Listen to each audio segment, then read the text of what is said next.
Okay, let's discuss the work conditions section of the Psychology and Organizations unit from the 9990 syllabus.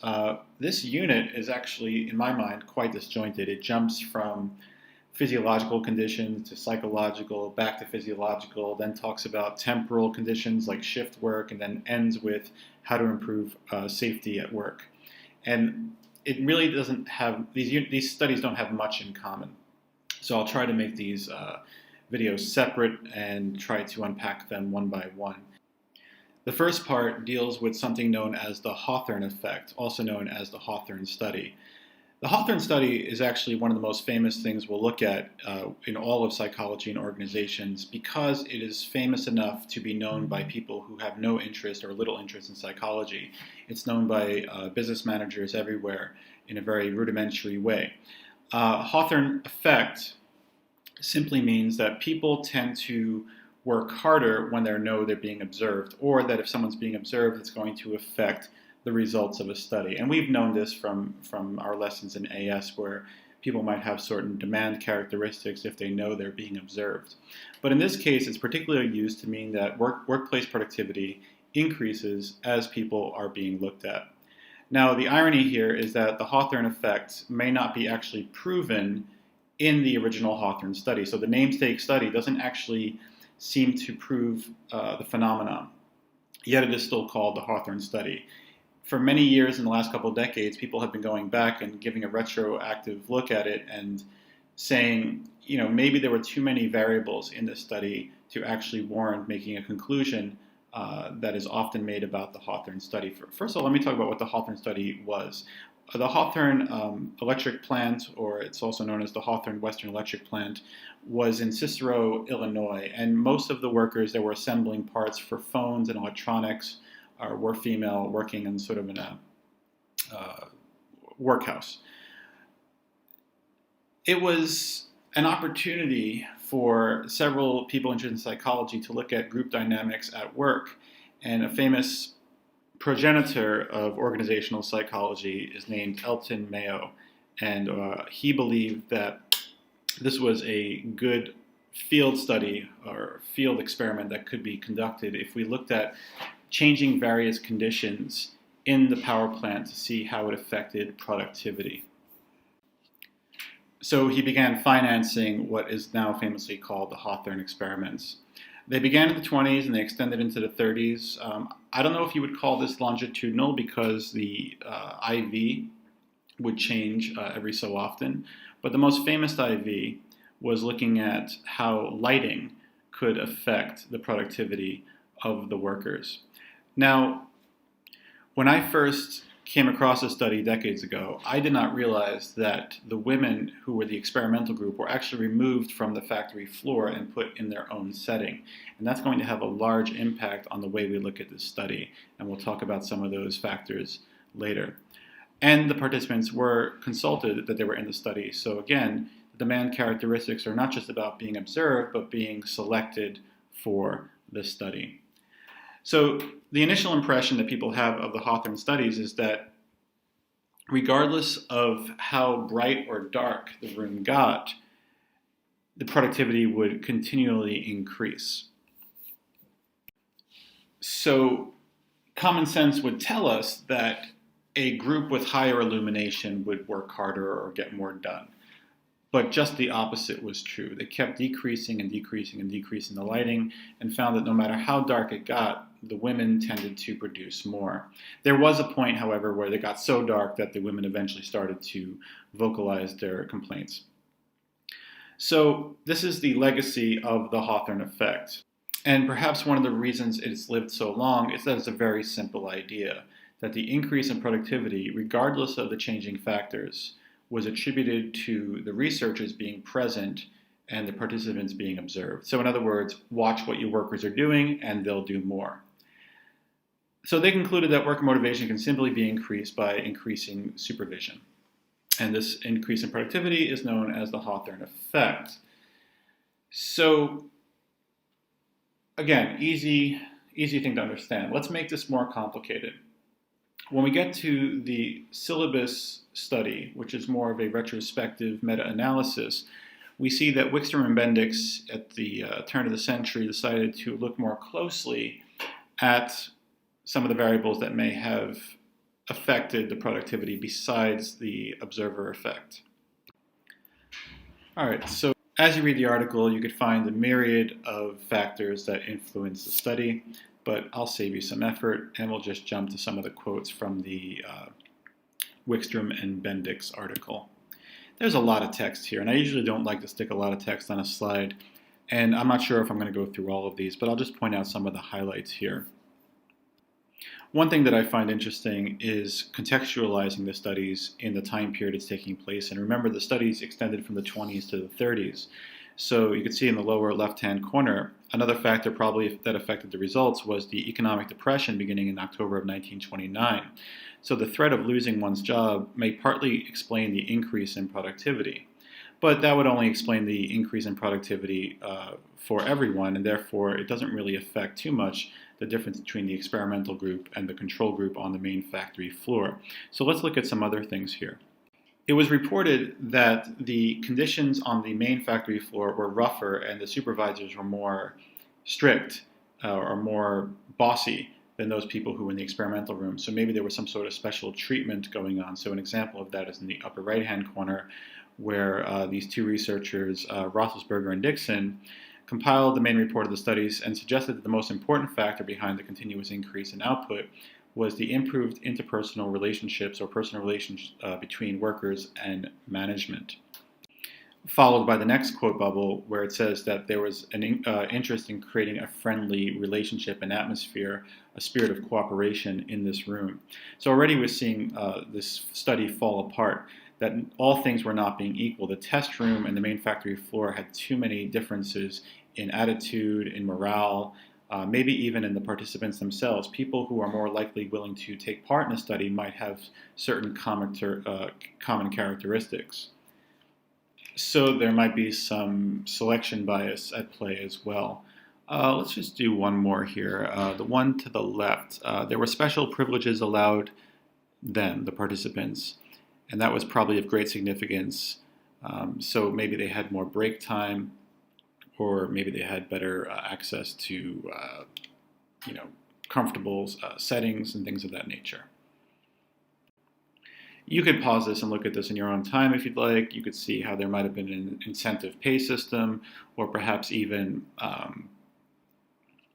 a fear of going back to the factory floor. Maybe they liked where they were, therefore they're like, if I keep up the good work, I could stay in this little room.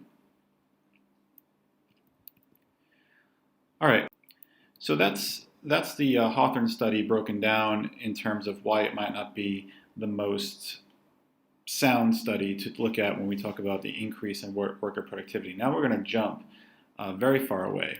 We're going to go to psychological work conditions, and we're going to talk primarily about bullying here. First, let's identify the types of bullying that could take place. It's not easy to do. You have to operationalize what bullying actually is. Now, when we talk about bullying, most of you are familiar with the phenomenon through your classmates. But believe it or not, some of the things that you see happening between classmates also happens between colleagues at work. And I wouldn't be lying to you by saying I've actually witnessed it and maybe even been a victim of it, but that's all subjective, and we'll talk about the subjective nature of bullying in just a little bit. But it's not easy to operationalize bullying. And in the study here done by, Einerson, he cites some previous research about how other people operationalized bullying. And actually, this is more meta-analysis than actually experimental design or anything like that. He's looking at what other people have concluded, and he kind of brings together other people's research. Lehman, in 1992, defined bullying as the exposure to 1 out of 45 negative acts on a weekly basis for more than 6 months. Now, luckily, we're not going to memorize 45 negative acts, nor does the article actually mention what these 45 negative acts are. But it's interesting that he's using a very formulaic way of describing whether bullying is occurring or not, a weekly basis for more than 6 months. This is almost like the kind of thing you would find in the DSM manual for abnormal conditions. So, kudos to Lehman for trying to operationalize bullying this way. So how does Einerson break bullying down? How does he operationalize it, or how does he define it actually? He defines it in two broad categories. There is dispute-related bullying, and this is triggered by a work-related conflict, and it often involves grievances, which are complaints involving from a perception of wrongdoing or unfairness. And then there's the perhaps more malicious type, which is known as predatory bullying. Now, of course, all bullying is bad, but if I had my choice, I would rather my workers have dispute-related bullying. Going back to the previous where we talked about forming, storming, norming, performing, and adjourning, people are going to have disagreements about how to get the job done. But predatory bullying just seems like bullying for the sake of bullying. So the victim has done nothing to provoke the bully. And there's some argument, well, maybe the victim has done something by being too acquiescent or too submissive, but essentially that's an easy way to just put it. The victim has there's no justification for why he should be bullied. The victim may belong to an outgroup. And the article cites or uses the example of perhaps there's a workplace environment where females are not typically hired, and all of a sudden there is a female introduced to the majority male group, and therefore she's automatically seen as an outgroup member. And this could also lead, of course, to sexual harassment at work. And the last part is, or the last element for predatory bullying, is that the predator may want to demonstrate his or her power over other people. So there you have the two broad categories. We can now subdivide the bullying into behaviors. So what behaviors constitute bullying? Einerson luckily doesn't give us 45 behaviors. He gives us 5 broader categories than that. There are verbal threats, physical threats, attack on one's personal life, changing tasks to make them more difficult, and social isolation. Now, these are attributed to someone named Zapf. All right, that's a fun name. And maybe with only one exception, these behaviors are similar to the type of bullying you may have seen or experienced at school. Changing tasks to make them more difficult is probably something a bully does not have the power to do in a high school system, but maybe you have some examples to prove me wrong. So those are the 5 behaviors. Let's get into 4 phases of bullying. So the 4 phases of bullying are as follows. It goes in a timeline usually from subtle to more open acts of aggression. So subtle could be something like a passive-aggressive or a snide remark, and open aggression might be something like actual verbal abuse in a public forum. Then comes stigmatization. Stigmatization means that you've been labeled, and that label is very sticky and hard to get off you once you have it. And maybe you've experienced this. Once someone accuses you of something or calls you something, no matter how far away you try to get from that person, your reputation follows you wherever you go. And when all this accrues, eventually it could lead to trauma. And unfortunately, with trauma comes a higher risk of suicide. Okay, lastly, we have 3 causes of workplace bullying. And the 3 typically cited causes are jealousy or envy, competition, maybe you're going for the same promotion, or it could be actually the low esteem of the aggressor. Now, we do know that the victim does have low esteem. That's a chicken or egg argument. Does he have low esteem because he's bullied, or is he bullied because he has low esteem?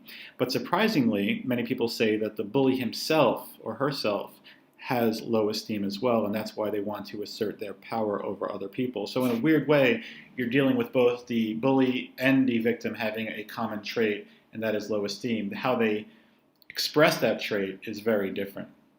And in a Finnish university study, they found that most people cited envy as the primary cause for bullying, whereas 42% pointed out that they had a weak superior, and other people pointed out that they are in competition with other people. And when I say weak superior, that kind of goes along with the low esteem of the aggressor, because often the aggressor is a boss or a supervisor of some sort.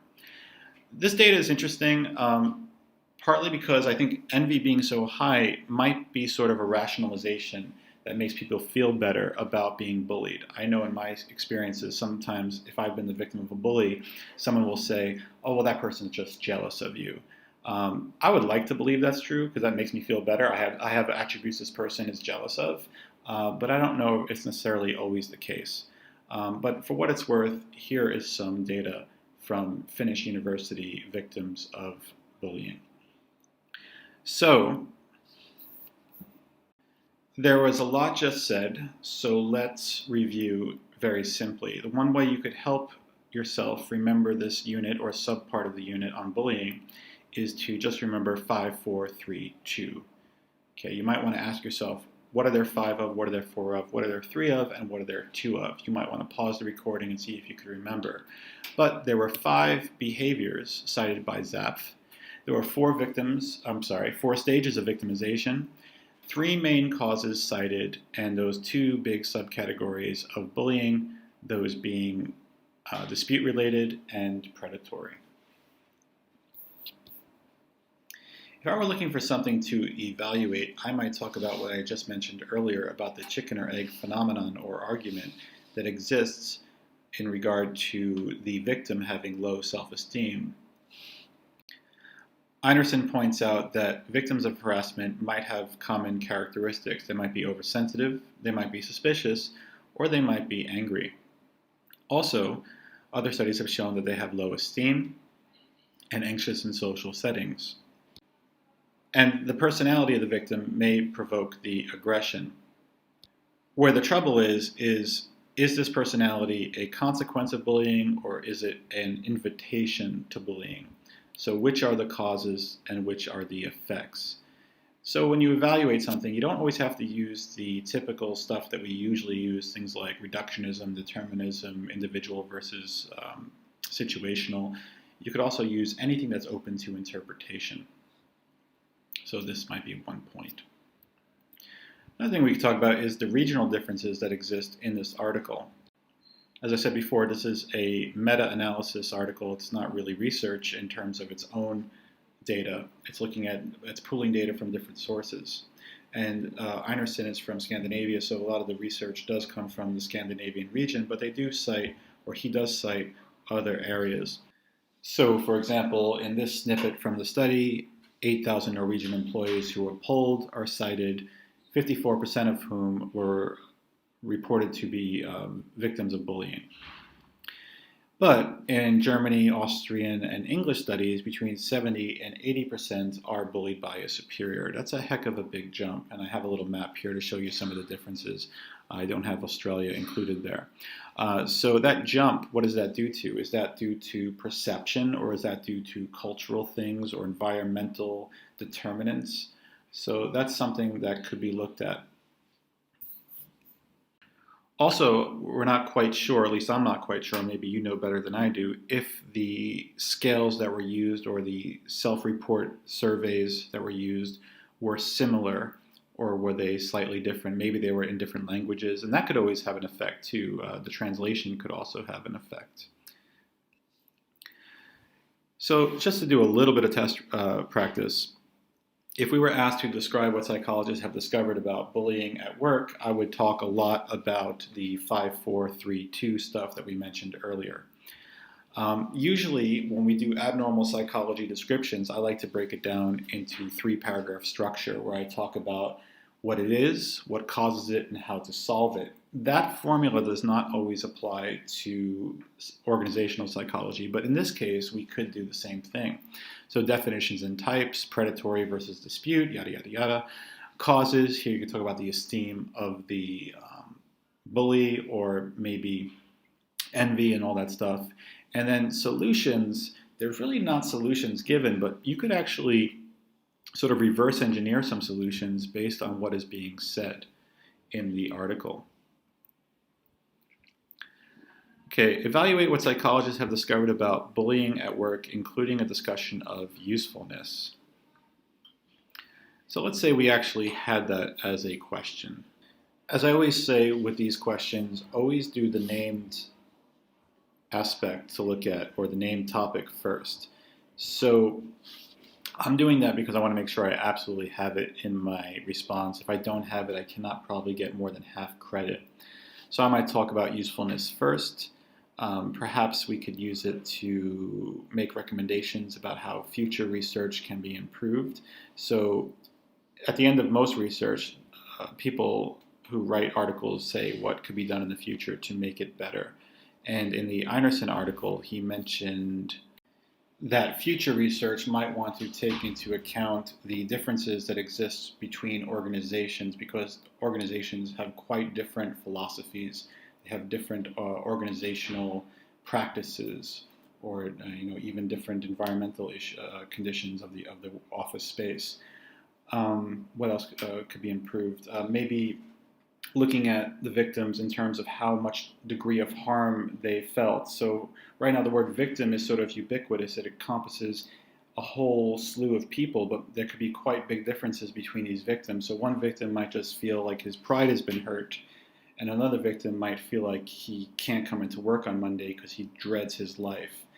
So there is quite a big scale that could be looked at in terms of the degree of victimhood. So that's something he says needs to be worked on in the future on other studies. Another paragraph could be talking about perhaps the operational definitions of bullying are not single throughout the different regions. Maybe different cultures look at bullying in different ways. And that actually goes along with a natural flow into ethnocentric bias. And then I might talk about the causality issue that we talked about regarding the victim's personality. So these are just a few things I might talk about, but there are other things you may want to use in your evaluation. Again, evaluations are anything that's open to interpretation, anything that's not black and white but could be argued in two ways at least, are open for debate. Okay, the last thing is office space. And we're going to look at the open plan office study done by Oldham and Brass. What is an open plan office? Well, it is exactly what it sounds like. It is an office without walls. So looking at these pictures here, the one to the upper right, B and C, are the most open spaces. Whereas A is more of a typical cubicle setting and D is more of a traditional closed room setting, even though there are elements of open office spaces in both. The open office is best exemplified through this picture here. Okay, people could constantly see each other. The textbooks do a pretty good job of going into detail, and no matter what textbook you're using, there's a lot of good resources on this study. I just want to break it down a little bit. This is called a quasi-experiment. The original title of the study is Employee Reactions to an Open Plan Office, a Naturally Occurring Quasi-Experiment. So why is it a quasi-experiment? Because, again, it's something that's already happening, and we're just going to look at the data before and after. The year is 1979, which is sort of interesting because back in the 70s, I guess this will be more revolutionary to have offices where employees are in constant contact with one another. Now, it's sort of commonplace, but should it be commonplace? I have recently been moved into an open office plan, whereas my previous school, it was more of a closed office plan. And how has that affected my productivity? Now, before you read the study, you might want to just hypothesize what will happen in an open office. Oldham and Brass believe that an open office will lend itself to better productivity in terms of feedback and interpersonal relations. So their hypothesis is as such. I'm going to give you a spoiler. Those things did not happen. But even if the hypothesis is not proven to be true, the results are still interesting enough to report on. The way the study was conducted was a newspaper office was moving. That was already a plan. It's not a set-up study, so it's just a naturally occurring thing. They were moving from an traditional office to an open office. And so they gave questionnaires to employees before the move and after the move. And two of the questionnaires came at different periods of time, 9 weeks and 18 weeks. 5 employees stayed behind. This was the press room. And they were just a naturally occurring control group. They had to stay behind for various logistical reasons. So they did not move right away. So you can see there's a great big number difference in the employees who fulfill all the questionnaires from T1, T2 to T3. So that's going to be obvious weakness of the study. To make things more confusing, there were 23 randomly chosen workers who moved, and this is a quasi-control group. But they only did the surveys after the move. And according to the study, the reason why they used this quasi-control group or this semi-control group was to see if taking the first questionnaire had any sort of impact on the second and third questionnaires. Maybe some sort of, demand characteristics will be met, or maybe there will be some effect of carryover or practice or something like that. So that's all that group really means. But the main brunt of the study is looking at those two initial groups, the 76 workers who moved and the 5 employees who stayed behind. As far as the quasi-control group goes, I believe 2/3 of the findings were similar for those 23 workers. So the 2 blue groups here mostly had similarities in their feedback, with one exception. That one exception was regarding questions about feedback from superiors. But other than that, they're pretty aligned with one another. The 3 questionnaires that were given had to do with these factors. The first questionnaire was work satisfaction, another one was on interpersonal satisfaction, and another one was about internal motivation. Those sort of things that drive you to work that are not extrinsic, or someone else telling you to do something. And the surprise is there was a decline in most factors: decline in workplace satisfaction, decline in internal motivation, decline in human relations, and decline in supervisor feedback, with exception, I think, for the control group, the quasi-control group on the last one. But that being said, why are these things happening? There's a lot of theories about why this happens. Why are people less likely to get along or have deeper interpersonal relations with one another? Using my own anecdotal experience, I have actually found that FaceTime with employees is more passing reference to one another. So you don't really have these deep conversations. You more acknowledge other people. Whereas if you have closed offices, if you call someone into the office, all your attention is on that one person. So to put it another way, the conversations or the relations that exist in an open office might be more circumstantial or organic, whereas a meeting in a private office might be more intense. Okay. Other problems might include things like distractibility, getting easily distracted based on what other people are doing in the office, so you feel like you're getting less done, or maybe people working hard just because they want to look like they're working hard, so therefore their motivations are no longer internal, they're external. There are people watching me, so I should look busy. Maybe they're not actually as busy as they once were, they're just sort of doing things to keep up appearances. I apologize for the noise in the background. Speaking of distractibility, somebody is fixing the copier. Apparently they're doing it with a hammer. Okay, so what are some strengths of the study? I asked students to come up with strengths, and the only thing they could really think of was the ecological validity. Of course, this is a naturally occurring situation, so not much has been artificially manipulated. In fact, I don't think anything was artificially manipulated. They let things happen as they happened. You could say the questionnaires might, interfere with that natural feeling, but I'm sure they were quite minimal and didn't disrupt work too much. I added one. There's a standardized questionnaire which allows for the study to be replicated. They're on 7-point scales, and when things are on number scales or Likert scales, they're easy to compare data. So maybe if we want to replicate this later, we could just print off those questionnaires one more time. The weaknesses of the study might be a little bit easier.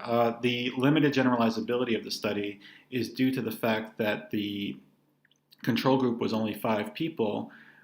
It was a specialized department that might have different characteristics than those who work in other departments of the newspaper. And I added one myself, which I call a possible attachment problem. So There's a phenomenon called the mere exposure effect in psychology. It's when you're exposed to something, you tend to give that a higher fondness or priority in your life. So think of like a song you've heard and then somebody else sings the same song. No matter how good that redone version is, you might prefer the original because that's the first thing you were exposed to. I know in my life that I've been sentimental about a workplace after we've been forced to relocate. No matter how good the relocation space was, I still would be pining for the old days. So there might be a sentimental attachment there. The participants put their names on the feedback, and the reason they did this was so that the people collecting data could track the comparison of data from the negative 8 weeks to the 9 weeks to the 18 weeks. So even though they didn't use their names, some of the people who were writing the stuff on the questionnaire might think, oh, my questions or my answers are being monitored. Despite that, as one of my students pointed out, if they were giving the man characteristics, shouldn't they have said that they were happier in the new space? So I think the fact that they put their names on it really didn't have much of an impact on the actual study. So that's not a terrible weakness, according to the results. Do open office plans work? This is a recent article from The Guardian, I believe. No, this is 2008. This is not recent. This is a article about Gordon Brown's various staff members when he was the Prime Minister of England, and talking about how gung-ho he and the people of his office were for open office spaces. Now, the reason why people like open office spaces or open plan offices in the 21st century is because they sound really, really positive. It's sort of lazy thinking again. People think, oh, if I could see everyone who's working, it's going to increase communication and inter-office harmony with my coworkers, create a better sense of team, and all those feel-good terms.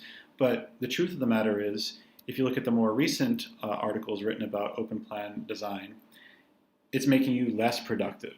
And now we even have a new phenomenon called hot desking, in which people don't even have their own desks anymore. They sit wherever they like based on what is vacant. And there are even these businesses opening up that are sort of rent-office spaces now. The data hasn't really been provided for those yet because that's a relatively new phenomenon. But the literature is quite clear that open office spaces feel good. Open plan offices are very positive in appearance, but maybe not positive in their outcomes in terms of workplace productivity. So just to summarize, the way we started, we talked about the Hawthorne experiment being a physiological or physical work condition element, and now we're ending again with a physical element of open plan offices. In between them, we did some conversation about bullying. So like I said to start the video, it kind of jumps from topic to topic, but try to compartmentalize these studies if you can, and try to keep them straight in your head. I'm sure it's not too difficult considering how widely different these studies are from one another.